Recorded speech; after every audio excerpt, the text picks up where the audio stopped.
जम्मू क्षेत्र में ऐतिहासिक महत्व के धार्मिक स्थलों की बहुतायत है। यहाँ न सिर्फ हिंदू धार्मिक स्थल हैं, बल्कि सिख और मुस्लिम धर्म से संबंधित भी बहुत से धार्मिक स्थल हैं। बहुत से मंदिर तो सरकार, जम्मू कश्मीर धर्मार्थ ट्रस्ट और तथाकथित धार्मिक संगठनों की अनदेखी के कारण जीर्ण शीर्ण हालत में पहुंच चुके हैं। ऐसे एक मंदिर औली माता मंदिर है। ये मंदिर श्री माता वैष्णो देवी यात्रा के पुरातन पैदल यात्रा मार्ग का एक पड़ाव हुआ करता था, लेकिन सड़क संपर्क सुलभ होते ही यात्रा के पुरातन पैदल यात्रा मार्ग को भुला दिया गया, जिसकी वजह से न सिर्फ औली माता मंदिर बल्कि कई अन्य मंदिरों की मौजूदा हालत काफी खस्ताहाल है। जेके अपडेट में आपका स्वागत है। मैं प्रशांत भारद्वाज। हम जिस जगह खड़े हैं ये तकरीबन 250 या 300 साल पुराना मंदिर है। इसका यहाँ पर एक जो शिलालेख लगा हुआ है उसके हिसाब से देसी जो होते थे साल उसके 1922 इस पर लिखा हुआ है, लेकिन ये एक जांच का विषय हो सकता है कि विक्रम जो संवत था उसके हिसाब से ये रखा गया है। यहाँ पर एक पत्थर लगाया गया है, लेकिन ये जो पत्थर है ये मुझे लगता है कि जो चार दीवारी की गई मंदिर के चारों तरफ उसकी टाइम बता रहा है। ये जो मंदिर है जब पुराने वक्त में अखनूर और इस इलाके से रजौरी पुंछ अखनूर से जो लोग वैष्णो देवी को जाते थे, पैदल यात्री जो जाते थे वो इसी रूट को लेकर आते थे। अखनूर से मथवार, मथवार के बाद में बमियाल, बमियाल से और कुछ लोग जम्मू से भी आते थे। और ये यहाँ से कटरा तकरीबन कोई 6-7 किलोमीटर बताया जाता है। तो यहाँ पर ये मंदिर स्थित है। और जब इस रूट पर यात्रा चलती थी तो ऐसी हमें जो जानकारी मिली है उसके मुताबिक यहाँ पर सैकड़ों लोग यहाँ पर आकर रुकते थे, रात को रुकते थे और सुबह फिर यात्रा के लिए वैष्णो देवी की ओर प्रस्थान करते थे। लेकिन आज इस मंदिर की हालत ये बताती है कि यात्रा आप देख सकते हैं मंदिर के ऊपर जो गुंबद है उसकी क्या हालत है। जिस तरीके से वैष्णो देवी श्री माता वैष्णो देवी श्राइन बोर्ड का गठन किया गया और वहाँ पर हर प्रकार की सुविधाएं मुहैया करवाई गई, लेकिन जो पुराना रूट था उस पर जो मंदिर थे उनमें से सिर्फ कोल कंडोली मंदिर एक ऐसा मंदिर है जहाँ पर हम कह सकते हैं कि कुछ व्यवस्था है। बाकी पुराने रूट के मंदिरों की क्या हालत है ये मंदिर उसकी गवाही दे रहा है। हमारे साथ हैं यहाँ पर पिछले 3-4 पीढ़ियों से मंदिर की सेवा करने वाले जो पुजारी हैं, उनके दादा परदादा यहाँ पर सेवा करते थे और अब ये हमारे साथ हैं। पंडित जी, आपका नाम क्या है? मेरा नाम शमशेर जानते हैं। आप कब से आपका परिवार यहाँ पे वो कर रहा है? हमारे अभी तीसरी पीढ़ी चल रही है। हमारे पहले दादाजी सेवा करते थे, उसके बाद पिताजी हैं, पिता के बाद हम कर रहे हैं। तो इन दिनों अभी कितने श्रद्धालु यहाँ पर आते हैं? श्रद्धालु अभी तो कम ही चलते हैं, पहले तो चलते रहते थे, अभी नवरात्रों में चलते हैं, लॉकडाउन चल रहा है तो अभी आस्ता आस्ता कम ही होते जा रहे हैं। तो जब आपके दादाजी यहाँ पर थे तो उस टाइम पर जो यात्रु आते थे उनके लिए यहाँ कोई रहने का कोई ठिकाना था, पानी का था या दुकानें थी, वो उनका क्या हुआ? दुकानें नहीं थी, पानी का कुआं जो बोली थी आजकल सुकराई हो गई है, बिल्कुल डैमेज हो गई। अच्छा। तो बाकी रहने के लिए तो सराय थी, एक जो पुजारी के लिए थी वही सराय थी, उधर ही यात्रु भी रुकते थे और पुजारी भी उधर ही रुकते। उस सराय का क्या हुआ? सराय तो अभी है, वो मकान तैयार किया उसका। अच्छा, उसका तैयार किया। छोटी सी सराय थी, 2 कमरे थे। अच्छा अच्छा। तो बाकी इधर ही मंदिर के पास ही रुकते थे। तो आप का जो जीवन यापन है, आपके परिवार, आपका खर्चा, आपके परिवार का खर्चा, वो क्या इस मंदिर से पूरा हो जाता है या कोई धर्मा ट्रस्ट की तरफ से आपको कोई सैलरी या ऐसा कुछ है क्या? नहीं सर, अब ये मजदूरी करके मंदिर का जो धूपबत्ती चलाई जाती है और जो इधर आते हैं तो कितने लोग आते हैं, आगे कोई महीने का 1-2 लोग आगे तो क्या हम क्या खाएंगे और मंदिर क्या करवाएंगे। मतलब मंदिर का जो भी रख रखाव जो थोड़ा बहुत होता है वो आप खुद ही कर रहे हैं? हाँ जी, हाँ जी, हाँ जी। तो इस खस्ता हालत को लेके आपने कभी एमएलए से या किसी से कोई एप्लीकेशन दी कि भाई इस मंदिर की सार संभाल की जाए? हाँ जी, हाँ जी। कि इतना पुराना मंदिर है, तो क्या कहा उन्होंने? बोलते हैं कि हाँ देखते हैं यही सब कहते हैं। देखा कभी नहीं? देखा कभी नहीं है, आके बोलते हैं भाई देखते हैं, तो अभी तक उन्होंने देखा ही कुछ नहीं है। आपका नाम? मेरा नाम करतार चंद है। इस मंदिर के बारे में थोड़ी सी जानकारी दीजिए हमें। मंदिर के बारे में हमारे तो जो बुजुर्ग थे वो बताते थे कि यहाँ पहले प्राचीन रोड था, इसी रोड से यात्रा चलती थी कटरा वैष्णो देवी।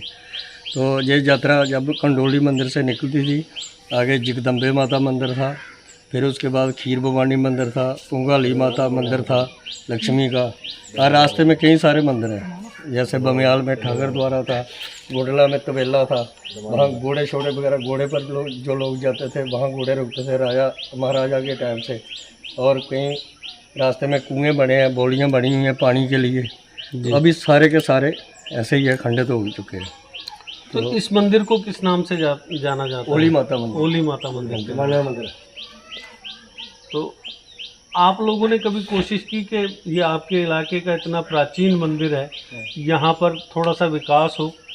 सर बहुत बार कोशिश किया। अभी हम 7-8 साल से लेकर जहाँ की एक छड़ी यात्रा निकालते हैं हर नवरात्रों में। जी। अभी कोविड की वजह से 1-2 साल से नहीं निकली है, नहीं तो हर साल जो नवरात्रों में हम इसकी छड़ी यात्रा निकालते हैं, उसका हिस्सा हम भी हैं और हमारी कमेटी बनी हुई है।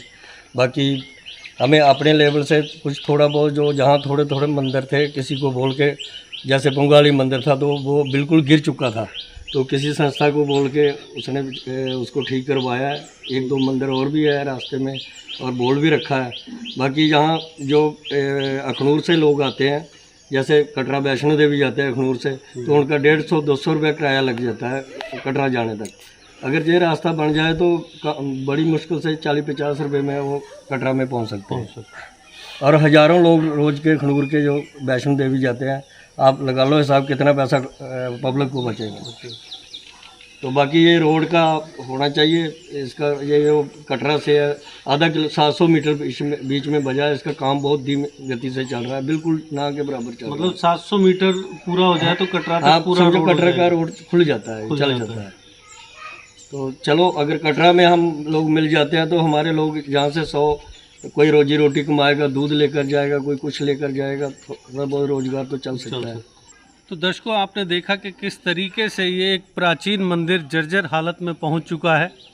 और इस मंदिर के बारे में ऐसा नहीं है कि सरकार को इसकी जानकारी नहीं हो, या इस इलाके से जो पूर्व जो एमएलए थे, एमपीज़ थे, उन्हें भी मालूम होगा कि ये मंदिर कितना प्राचीन है। और यहाँ से पुराना जो रूट था, यात्रा जो थी पुराने वक्त में, वो यहीं से जाया करती थी। और ये मंदिर उन लोगों के लिए, सरकार के लिए तो है ही, एक्स एमएलए एमपीज़ के लिए भी एक सवालिया निशान है ये मंदिर। इसी के साथ साथ मैं उन लोगों से भी एक गुजारिश करना चाहूँगा जो कहते हैं कि डोगरा संस्कृति को बचाया जाए, डोगरा संस्कृति की रक्षा के लिए हम ये करेंगे, हम वो करेंगे। बातें बहुत कुछ की जाती हैं, लेकिन डोगरा संस्कृति कहाँ है, किस हाल में है, ये कोई जानने की कोशिश नहीं करता।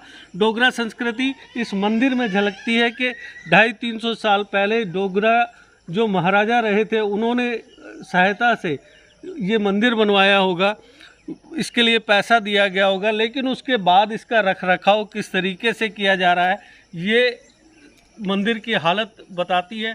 इसके साथ ही जो हमें जानकारी मिली है, उसके मुताबिक श्राइन बोर्ड ने भी यहाँ पर अधिकारी भेजे थे और वो यहाँ के फ़ोटोग्राफ्स, वीडियो बनाकर ले गए थे और ये वादा करके गए थे कि श्राइन बोर्ड की ओर से इस मंदिर के रखरखाव की कोशिश की जाएगी, इसकी मरम्मत करवाई जाएगी। लेकिन वो वादा भी एक वादा ही रहा। श्राइन बोर्ड भी नेताओं के वादों की तरह वादा करने का शायद अभ्यस्त हो गया है और ये मंदिर फिर एक सवालिया निशान छोड़ जाता है कि किस तरीके से आज तक यहाँ पर सिस्टम चलते रहे हैं।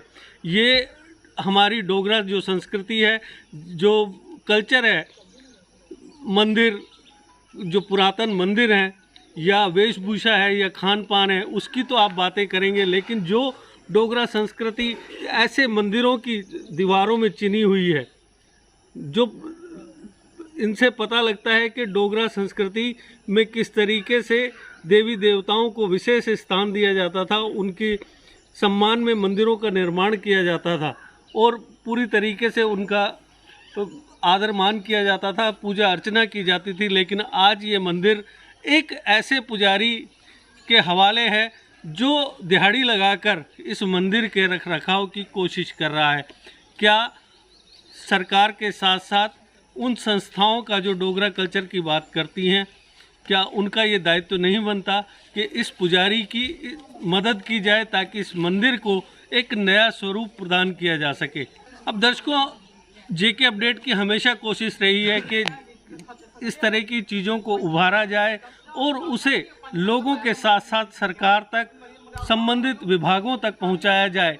लेकिन अब ये तो आने वाला वक्त ही बताएगा कि जेके अपडेट के इस प्रयास को कोई देखता है, गौर करता है, और अगर गौर करेगा तो इस संस्कृति को बचाने में वो मदद ही करेगा। तो अब वक्त का इंतज़ार है कि कब वो वक्त आएगा जब इस मंदिर का जीर्णोद्धार शुरू होगा। जेके अपडेट रहे हमारे साथ। अगर आप ये वीडियो YouTube पर देख रहे हैं तो हमारे YouTube चैनल को सब्सक्राइब करें और बेल आइकन को क्लिक करें। अगर आप ये वीडियो Facebook पर देख रहे हैं तो हमारा Facebook पेज लाइक जरूर करें। For advertisement, please contact 705-109-1811.